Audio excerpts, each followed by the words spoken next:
urgente. Luxemburgo é demitido do comando técnico do Corinthians e Tite está voltando. Isso mesmo. Chega mais, eu sou o Chico Garcia, inscreva-se no canal, hein?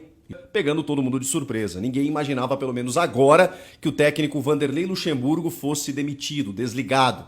Eu imaginei que o confronto contra o Fortaleza fosse definitivo para a diretoria alvinegra desligar o treinador que já não vem fazendo um bom trabalho, não vem fazendo o time jogar. Fiz alguns vídeos recentes aqui na ordem cronológica, a gente vai sentindo essas coisas, né? O trabalho desmoronou, o trabalho ruiu, você não enxerga mais nenhum padrão, apenas individualidades, os resultados eles vêm ao acaso, tudo isso vai culminando no fim de um trabalho de um técnico. Mas, do contrário do que eu imaginava, a gestão do Willian Monteiro Alves, ela foi deixando esse final de temporada meio que se arrastar, até por conta do avanço nas Copas. O Corinthians tem uma possibilidade de ser campeão ainda de uma Sul-Americana, mesmo sem jogar bem.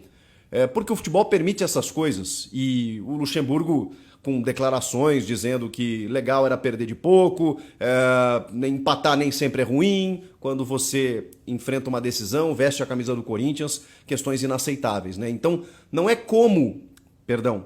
a forma dele ter perdido a semifinal para o São Paulo da Copa do Brasil. Não é a forma de você empatar com o bom time do Fortaleza em casa num confronto de semifinal da Sul-Americana. É a maneira como isso acontece, é a postura do time, é a postura do treinador passiva em relação às entrevistas e a forma de comandar o time. Então, tudo isso acabou implodindo o trabalho do Luxemburgo, que falei muitas vezes, a diretoria entende isso, tem alguns méritos lá no começo, ele apagou um incêndio de uma temporada muito turbulenta, de apoio ao Lázaro no começo, depois na investida do Cuca, tudo que aconteceu, Danilo ali também tentando de forma interina, eliminação de Libertadores, enfim, muitas coisas aconteceram no Corinthians nessa temporada.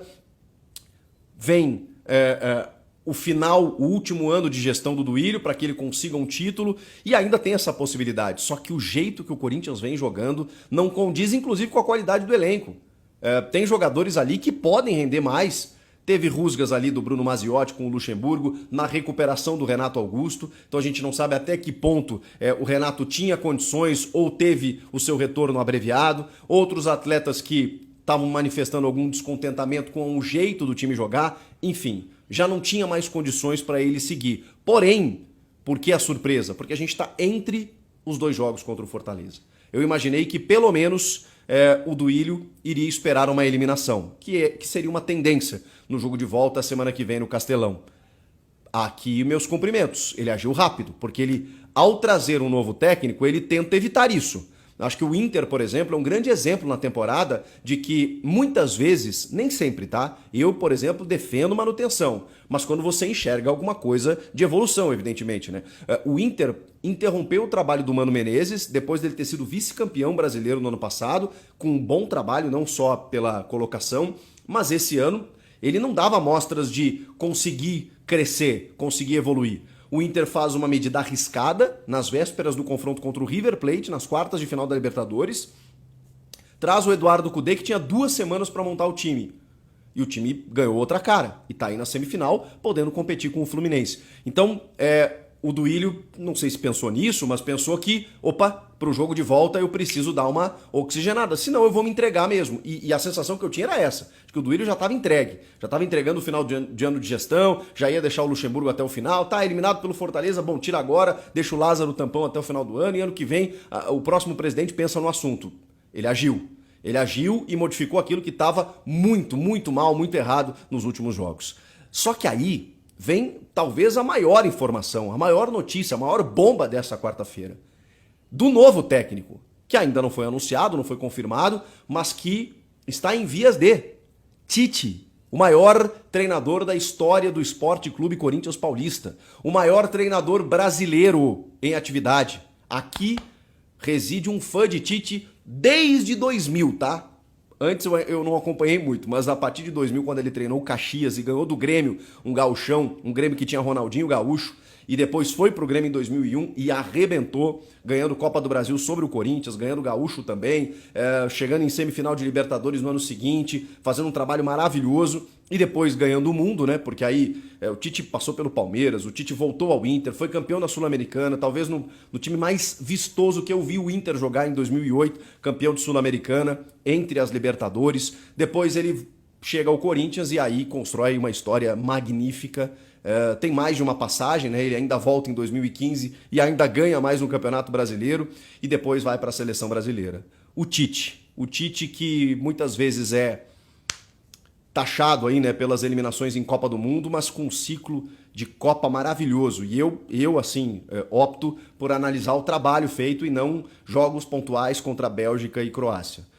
Com alguns erros, evidentemente, né? O Tite não acerta sempre, mas na minha avaliação ele acerta muito mais do que erra. Eu sou fãzaço do Tite, da forma como ele conduz especialmente as relações humanas, as pessoas, e como ele é vitorioso na carreira, né? O currículo dele fala por si. Não estou falando aqui do Tite porque ele dá sorrisinho pra gente na entrevista coletiva. Ele tem resultado, muito resultado. E o Tite, e agora vem informação, né? Não queria trabalhar no Brasil depois da Copa do Mundo. Ele estava esperando por alguma oportunidade da Europa, chegaram algumas propostas, nem todas satisfatórias, e ele decidiu esperar um pouco.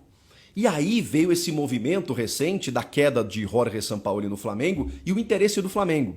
O Flamengo, gente, com todos os problemas, o Flamengo é um eterno postulante a títulos pela capacidade que tem. Um time que fatura R$ 1 bilhão por ano tem condições de montar grandes elencos e disputar grandes títulos. Se esse ano deu ruim, porque a diretoria fez muita força para isso acontecer, o Flamengo, o ano que vem, por exemplo, é um time que chega forte mais uma vez. Vai passar por uma reformulação, tem vários jogadores fim de contrato, vai ao mercado, vai contratar agressivamente. O Flamengo não adianta, é sempre candidato. E estaria aí um grande desafio para o Tite, né? Porque ele já construiu a sua história no Corinthians, em outros clubes. E teria no Flamengo, né? Hoje, o clube com um maior orçamento aí para continuar sendo campeão, voltar ao Brasil, depois da seleção, treinar um clube, aquela coisa toda. Só que tem uma informação do meu amigo João Pedro Sgarbi de que o Tite estava um pouco reticente desse interesse do Flamengo por conta justamente dessa instabilidade política que vive o clube. O Flamengo, ele é um barril de pólvora, né? E você tem que ter uma... O Tite não tem mais idade para isso, né?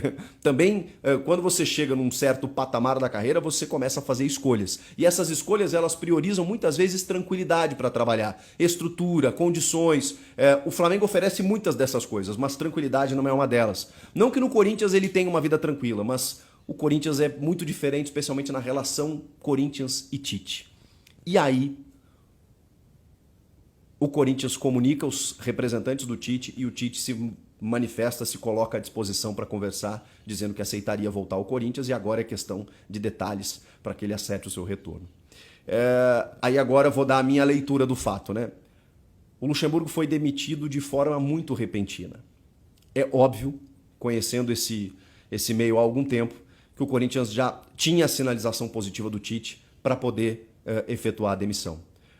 Tem um clássico contra o São Paulo no fim de semana, tem uma decisão na semana que vem e o Tite está no Brasil.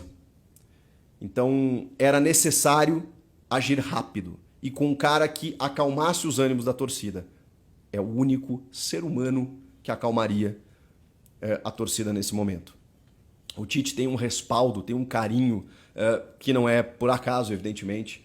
E o Duílio já tentou ele outras vezes, ele não quis voltar e tudo mais. Eu acho que chegou o momento para ele voltar a trabalhar no Brasil, para ele ser abraçado por uma nação, né, por uma torcida inteira e também para o torcedor ter uma tranquilidade, porque o ano do Corinthians realmente é muito complicado e aí eu não tenho dúvidas que o Tite vem e acalma o ambiente. Pode ser até que não passe pelo Fortaleza, pode ser que nem vença o São Paulo no domingo, mas aí obviamente eu estou pensando a longo prazo. Tem uma questão que precisa ser resolvida, que é a questão eleitoral, porque você tem candidatos de chapas opostas, né, ao final da temporada. Então, como é que você faz um contrato longo com um treinador sendo que vai começar outra gestão e o novo presidente não pode estar alinhado com o que é esse técnico? Eu acho que o Tite é o único capaz de equilibrar tudo isso, de ser unanimidade entre todos os candidatos, postulantes ou qualquer pessoa que queira ser presidente do Corinthians. Então, se fizerem um contrato, nem que seja até o fim da temporada que vem, para depois rediscutir o contrato, provavelmente o novo presidente, seja ele da situação ou da oposição, ele não vai se opor. A gente está falando do Tite. O Tite, ele derruba barreiras, ele quebra qualquer protocolo. Se chegar hoje, amanhã, ele vai ser ovacionado e vai comandar o treino normalmente e vai dar uma nova esperança para essa torcida do Corinthians.